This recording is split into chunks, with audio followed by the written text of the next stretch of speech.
Hello and welcome to the fourth Battlefield Remake update video. A lot has changed since I started this remake project, and I've completely changed how I model, and I'm also going to just address some frequently asked questions in this video.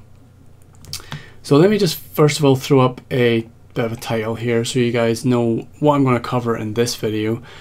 And I'll also timestamp this in the description, so you should have a little scrubber thing in the bottom so you can skip to whatever bit you want to watch. First of all, we'll start off with some frequently asked questions. Why don't we just use the original game models? As in, like, this question that gets asked to me quite a lot. Why don't we just import the old models and just use them somehow? As if it would be that easy. I mean, I'm sure most of you probably know that just things aren't that easy. Every game is going to be unique. Some games you probably could just easily extract models out of. Unfortunately, Battlefield is not one of them, and I'll go into that in a little bit more detail later on. Number two, why do I now use Blender instead of SketchUp? I originally started this project using SketchUp, but I'll show you why Blender is much better for me now, and much better for the project as a whole. The third thing I'm going to cover is what has changed since the last update. You guys may have seen that we were in game the last update. Me and Epics were kind of running around the map, so I want to show you guys what progress has been made. And fourth, what plans do I want in the next playable build, what I'm going to do for that. So I'll also cover that in this video. So let's start off with why don't we use the original game models. So there has been some progress on actually trying to hack the original game, and I can't remember who exactly hacked. There's quite a few people. By the way, I'll plug this early as well. The Battlefield Discord, Battlefield 2 Modern Combat Veterans, is growing all the time, so if you're a fan of Battlefield and you want to talk to other fans, feel free to join. But some good work has actually been done on there in trying to actually hack the original game. I haven't really spent a lot of time doing that myself. I don't really have experience doing that, and my hat's off to the people who have been trying it, because I don't think they have experience either, they're just trying it. I'll always say that for me, I don't want to spend a lot of time trying to hack it in case it's kind of we can never hack it and it's kind of a waste of time. I'd rather just focus on trying to remake it from scratch for a few reasons. And but I will say, I mean, I thought that it would be impossible to get anything out of this game, like because we originally looked at the files, but some progress is being made. Just so you guys know what the actual files look like. Here's what has been extracted so far. So these are the actual game files, and in here there's a folder called levels, and it has all of the levels, so they are actually on the disk. If we pick Bridge Too Far, for example, this so we think that these resources here have the like models and possibly the textures and things like that. I think we did manage to try and get some textures out of it. But in here, this mesh terrain bit, no, let's see, mesh data, yeah, we think these are like the height maps. So this PS2 high, PS2 low, we think this is like the terrain. And again, there was some progress in trying to get this open and trying to get it portable into some sort of program that we can edit. But like I say, it could be like I don't know. I'd never really looked into it too much, because I always worried that it would be a waste of time and we could never get any usable information out of it. So, I mean, long story short, some really good progress is being made, but we haven't really had anything too tangible just yet. I have been able to manage to get some of the audio sound out of the game and like some really, really low res images. But in terms of just exporting an entire map, we believe that the game files have been written just to run on the oh damn, I want to say the Frostbite engine, but it's not the Frostbite, it's the Renderware engine, and it just doesn't seem to work on anything other than that engine, and we don't have access to that engine, so we can't open some of these files like the, let's see, what's it called, this LND format, we couldn't find a good way of opening this format just yet anyway. I mean, that could change. Hopefully it does change. One interesting thing while I'm in here is that there's a couple of text files here. One of them is the final text file, and clearly this is just what was in the final game, and you can see like 0, if 0 was the map that was going to be loaded, it would have been backstab. If 1 was the map, would have been deadly pass. I think this number corresponds to what map would be loaded. But interesting, I mean, there's this other text file, and it's like full of levels that we've never seen before in the game. So for example, this one, this number 13, Wek, we think is Wek Island. So that's kind of interesting that they thought about putting Wek Island into Battlefield 2 Modern Combat.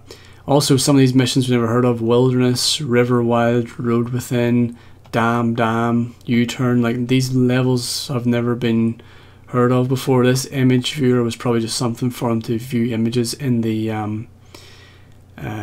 engine. Like this whole vehicle one, maybe we just loaded all the vehicles and stuff. We don't really know how to how these work just yet. But one of the things I find pretty interesting as well is that Full Frontal is mentioned in here.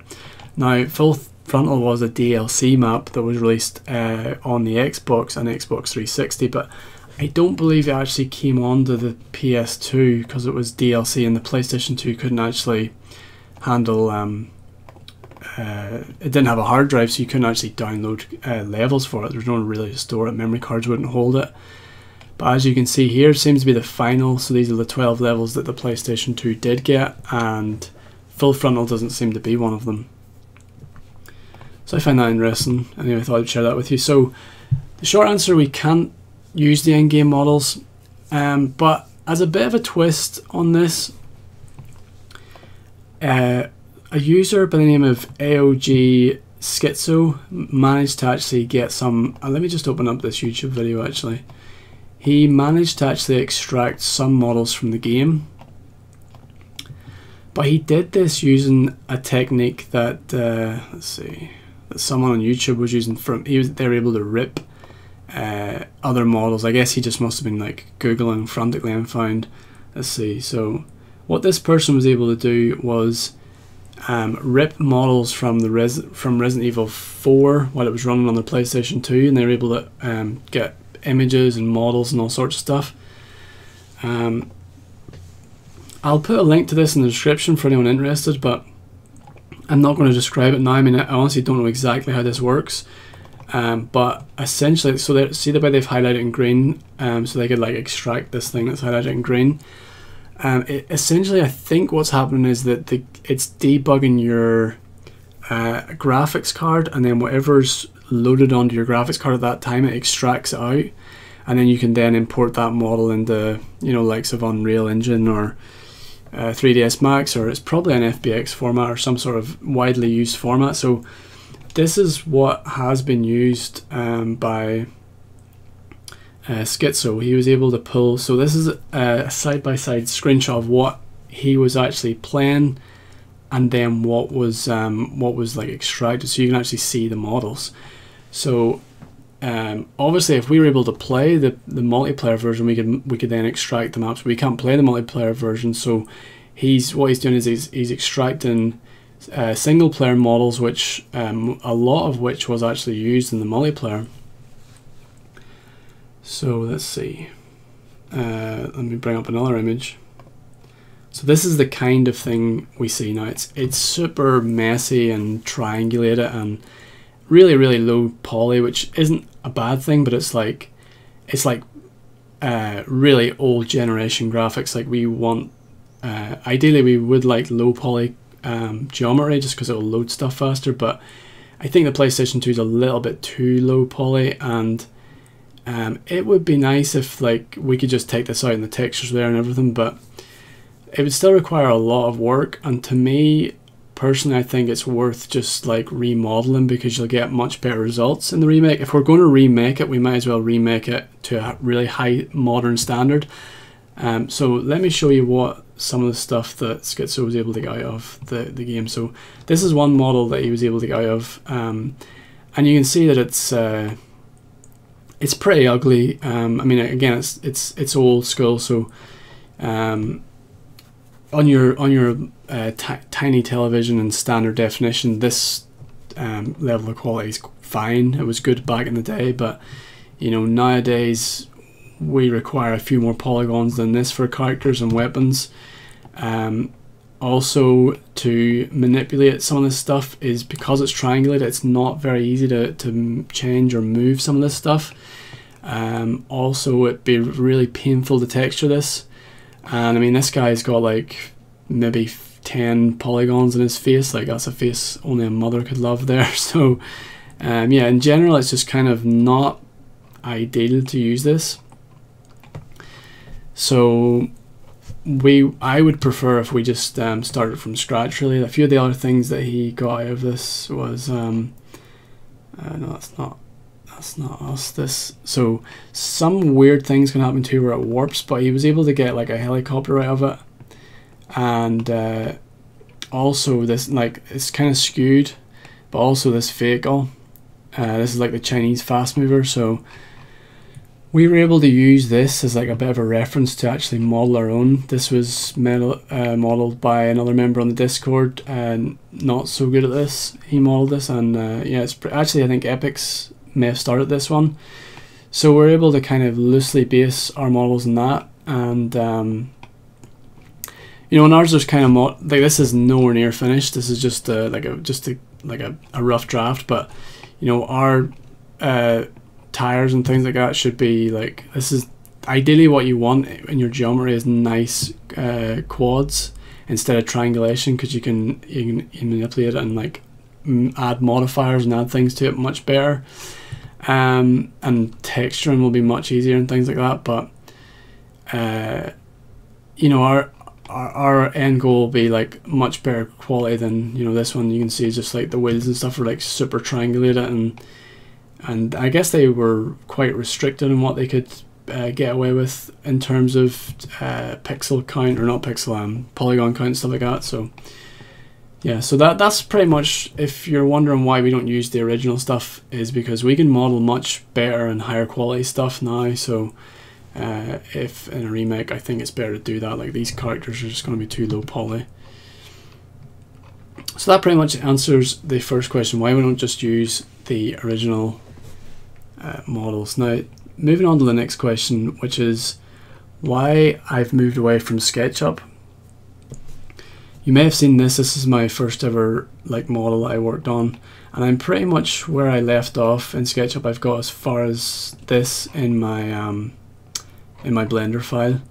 So if I open up Blender, let's see, my master file in Blender. So some of this stuff has actually carried over from SketchUp.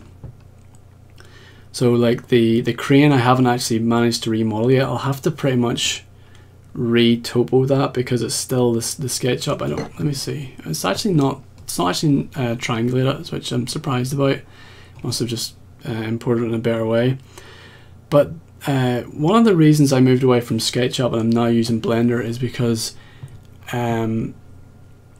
SketchUp models are not designed for game engines.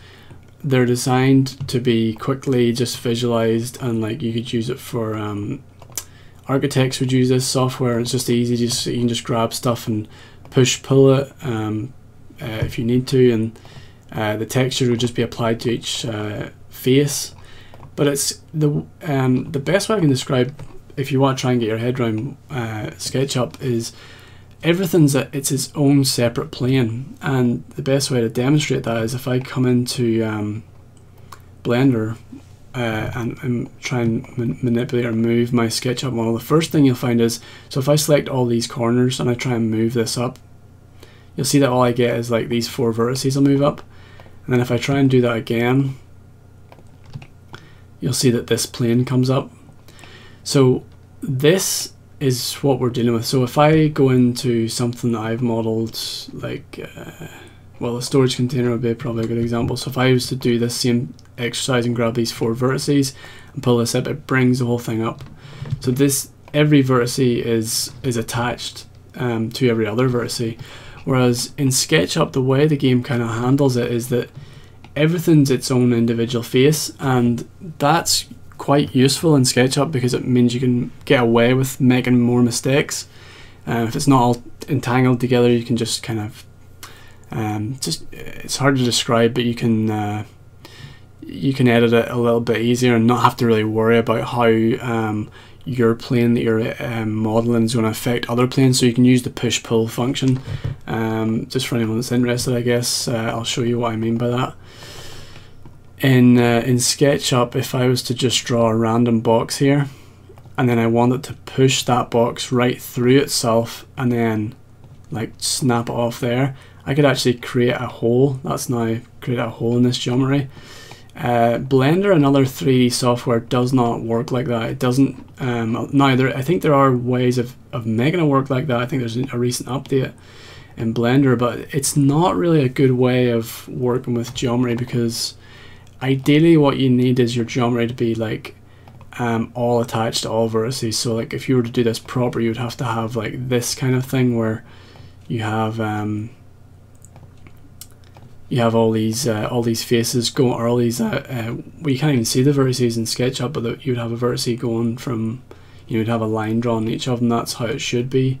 I don't know, I'll not get too much into that, but what the biggest problem you'll have, or what I seem to have, is the vertices are, first of all, there's 3 of them. So like where this corner meets, there's one vertex that comes in by default. Then you've got another vertex for this top top plane, and then you have so then you have another vertex here for the other plane, and then you have another vertex here. So there is 1, 2, 3, 4 vertices where there should only be 1, and that's kind of it's not so much a compatibility issue, but it's more of a optimization issue, where you're going to be like quadrupling up the number of vertices.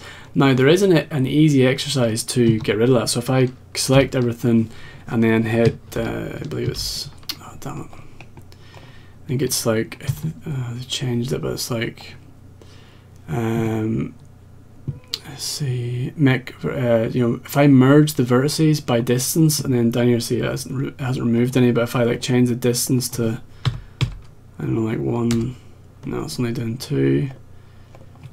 So this is like merging all the vertices together. Oh, it's still not really.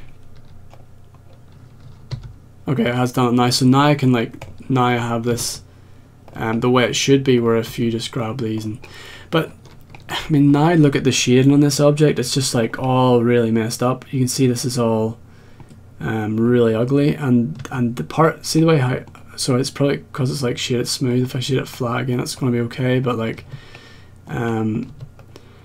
the reason that it's doing that is because when I mentioned before, what this should actually be is I should have a cut. This vertex should be attached to this one, so I should like see how that fixed that shading issue.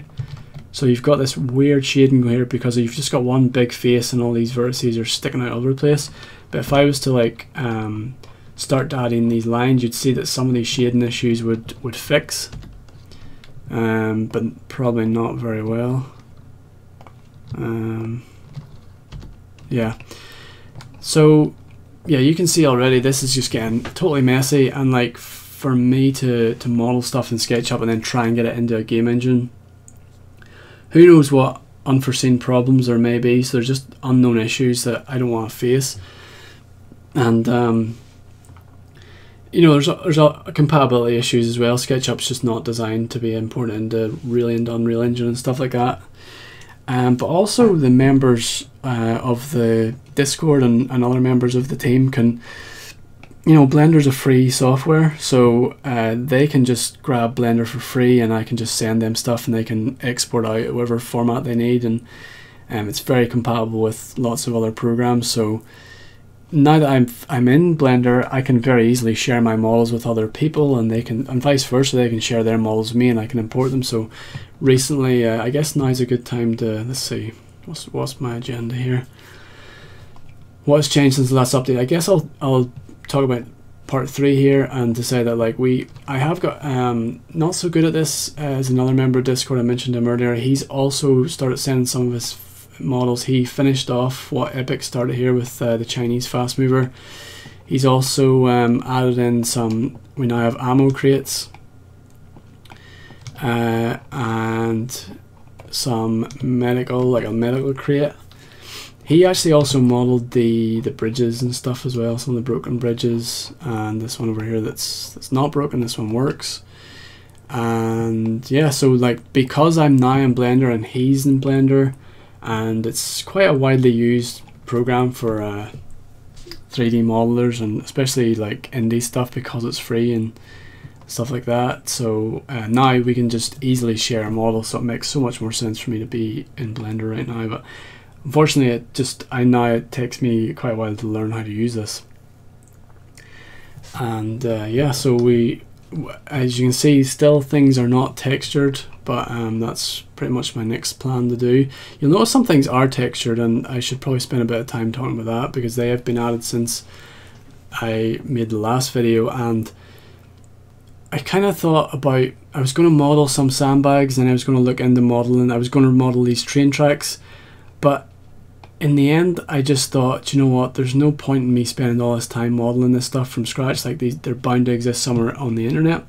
And where I actually got these was a website called CG Trader. So I actually just paid for these because I was like, I got them on offer as well, so they're only like $4 for the tank, $4 for the train tracks, and like $9 the sandbags.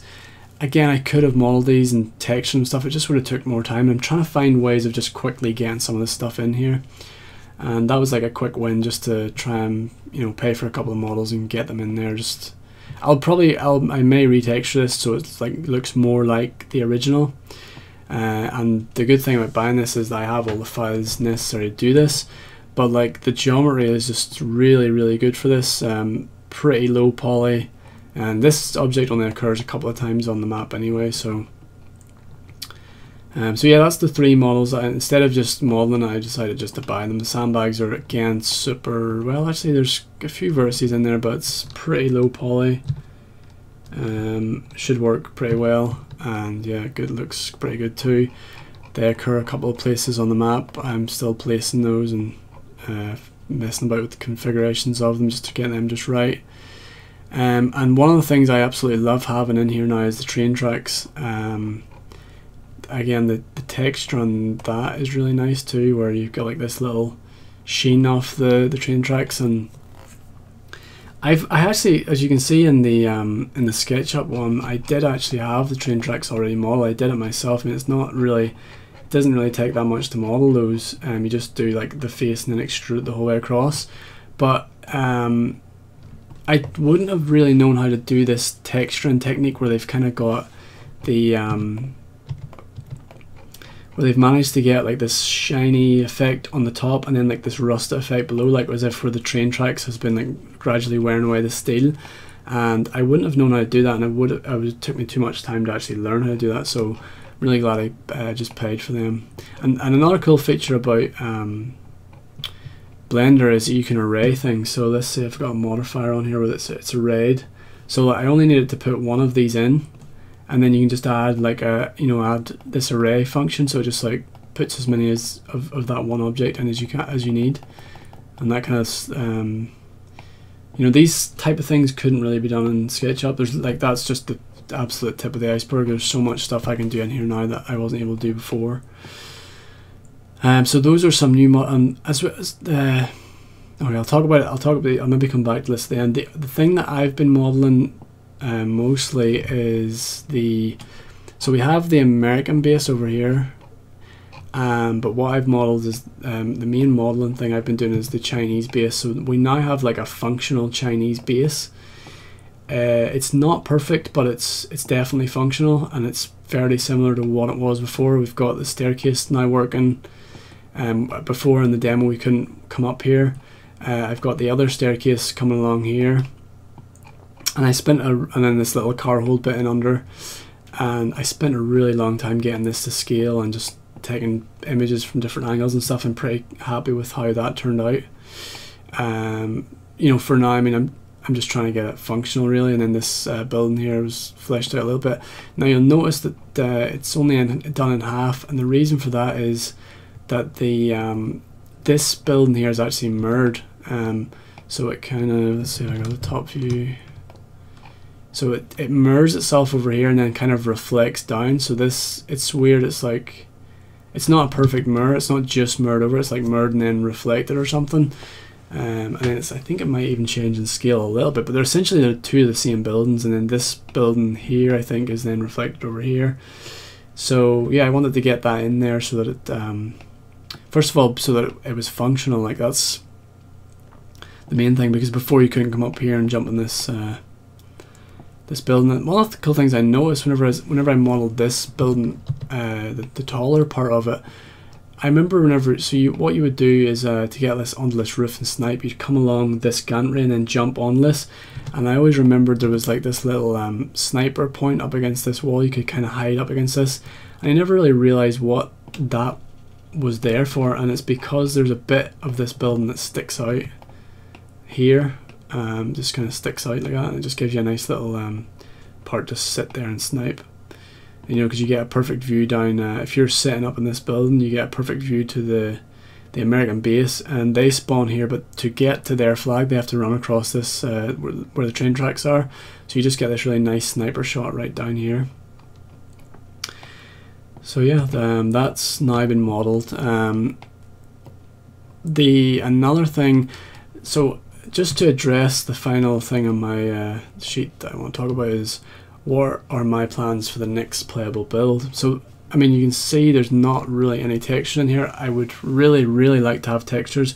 I don't know if I'll have everything textured, but I'd certainly like to have some very basic ones in. They'll almost certainly not be the final ones, because I'm getting to know more about texturing, but it's an art form in itself, and it's probably going to get good quality ones, it's probably going to take, you know, a lot. I mean, I'm learning how to use this stuff, so it's taken me about 6 months to get to this point, and it's probably going to take like another few months to get to the point where I'm really confident with texturing. But also it just takes a long time. It's not even just learning how to use it. I do know how to do some texturing, but it's just getting the time to actually do it. It's a very lengthy process, and I would say you could spend nearly as much time texturing as you do modeling. So just to give you an idea of what kind of work goes into it.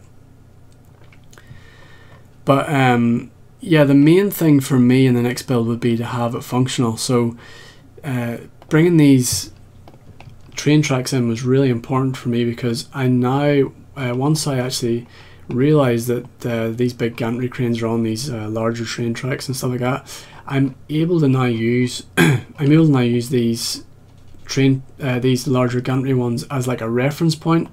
So a lot of the storage containers in this central part are not there, they're missing, because what I have at the minute was like this like top-down view of an image of the map, and I was only really able to place some of these storage containers. The ones that were in below the gantry crane I can't see in my image, so whenever I was like placing them, I don't know. So I'm having to dig through footage and stuff and find out where these are.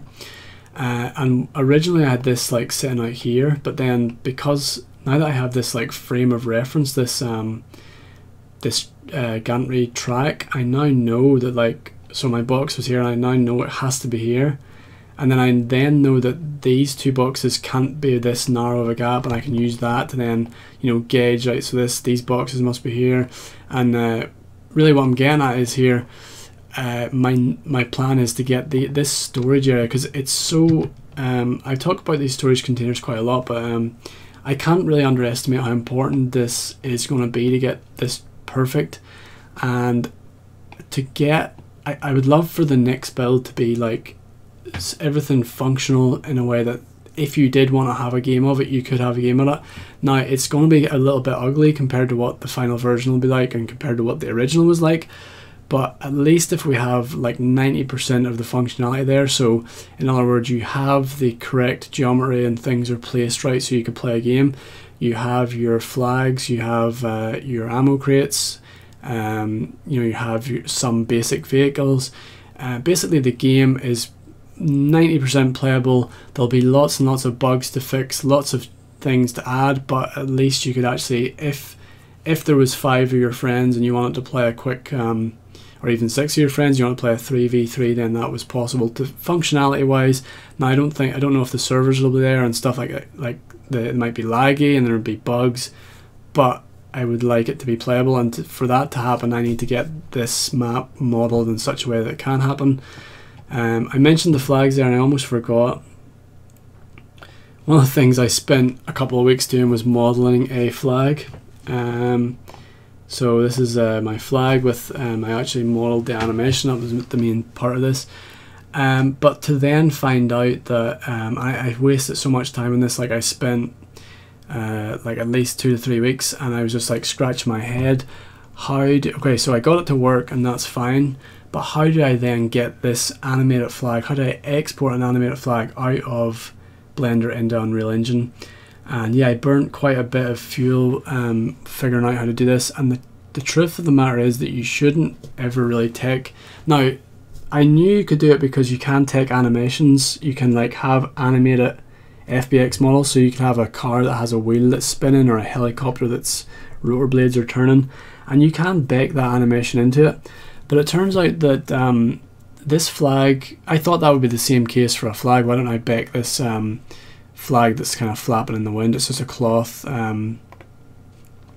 it's just a plane that's has a cloth modifier applied to it, and then it's got a force field that's wind blowing the cloth, and it's pinned up, and kind of learn how to do that and stuff. But it turns out that because the force field, the wind force field, is an element of the Blender engine, it's kind of built into that engine, and to animate those the flag move, and it's there seems to be a way of doing it, but it's just not done. So basically what I'm trying to get at here is that animation should be done in the Unreal Engine, which I kind of figured out the hard way after watching many videos on YouTube and reading up on it. The Unreal Engine has a perfectly good wind simulator and physics engine and all sorts of stuff, so in fact it's probably, if you know, as good if not better than Blender, so there's really no point in doing it in Blender and trying to get the complicated way of getting out.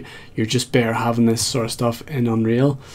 So yeah, that was a kind of waste of time. So these are the kind of things that you get into and you waste time on, and before you know it, weeks have went past and you realize you just wasted so much time. But yeah, so the flags may have to be done in Unreal, but my main goal at the minute is these storage containers. Like I want to spend so much time on them. I'll show you where I am with them. I think I'm going to end the video pretty soon though, because I think my next modeling video will probably be how I've actually got these storage containers, like how, maybe a bit more detailed in the actual, going into the actual modeling of them, but just as a very brief overview to give you guys a heads up. I wanted the containers to be as detailed as possible, but the problem with that is that there are so many of them. There are easily 100 storage containers in this, and to have very high res models is going to slow everything down. This is an online game ultimately. If it was a single player game it mightn't be as big a deal, but with it being online I want to try and keep it as optimized as possible. And so obviously the best possible, I started this in I wonder if there's a SketchUp one here. Yeah, I guess I have it. No, this is kind of more of a basic one, but I started off wanting something that was really detailed, you know, corrugation and stuff like that. But to get the corrugation stuff you just need so many vertices, and as you can see there's just like thousands and thousands of vertices in this, and that would just be far too detailed.